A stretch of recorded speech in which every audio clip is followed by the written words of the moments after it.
Don't play with it, don't play with it, don't play with it. Don't play with it.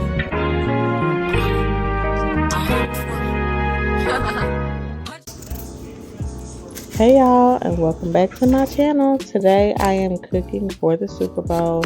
I'm starting off by making my sweet potato pies. I peeled them, washed them, cut them. Now I'm just draining them. Now when you're making your water for your sweet potato pies, let them swim, not drown. Don't put all that water in there and have them sweet potatoes just all over the place. Now you're going to test them. Once that fork goes through the sweet potatoes really nice and evenly, and it wasn't a struggle, then you know your sweet potatoes is ready. Once you're ready, you're going to do a pre-mash. That's where you're just going to do a rough mash of all the potatoes if you can. After that, you're going to go and add 2 sticks of salted butter. We don't do no unsalted butter over here. Salted. Mash that on up, get that all melted. Then you're going to put in a splash of heavy whipping cream. I don't do no measurements. Just go. Just do your little splash like that. You see them ancestors came in at the end. I was going to add another splash. I said, no, hold up. Then you go in, you get you some ground cinnamon, and you're going to do some ground nutmeg.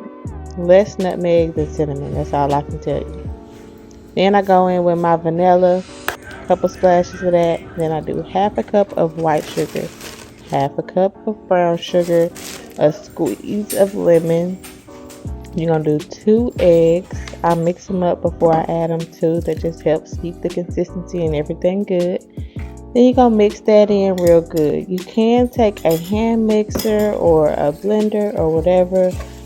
I usually do, but my husband likes his chunky for some reason. I don't know what that's about. He does not like a smooth sweet potato pie. He always says it tastes like baby food when it's too smooth, and I'm just trying to make it make sense.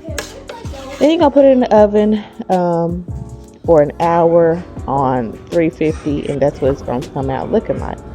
Now, this recipe right here, I didn't even have a real recipe. My grandma just told me some stuff that I wrote on the receipt, and so we just went with it.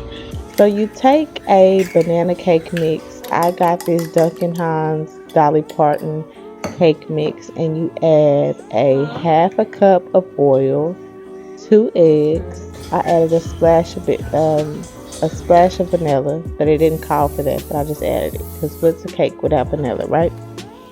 Then you put that aside in a long pan. Then you get going on the top layer, which is you have to add 2 cups of powdered sugar, a whole 8-ounce block of cream cheese. I did a little more vanilla. On camera, I added 1 egg, but I went back and added another egg, so the total of 2 eggs. Now, I tried to mix this up by hand because really I don't have my mixer with me right now, and it just was not going good. So I had to take it up a notch, and I just put everything in my blender. This is what it came out looking like. Again, I've never made this before, so I don't know. Put that in the oven for about 35 minutes, and this is what it came out looking like. I'm not gonna lie to you, it don't look like much, but this little dessert ooey gooey situation was busting. It was absolutely amazing, and I'm so glad I made it. One thing I would probably change, the next time I make it, I want to try butter or strawberry cake mix. Okay, now to the next thing, macaroni and cheese. So I boiled a pound of macaroni noodles, added a stick of salted butter. Then I went in with the rest of that heavy whipping cream. I added 1 egg just because. Then I mixed that around. Then I go in with some Kobe Jack and Monterey cheese. Then I get this Dyson Watson New York style roasted garlic cheddar cheese. It is on fire, delicious.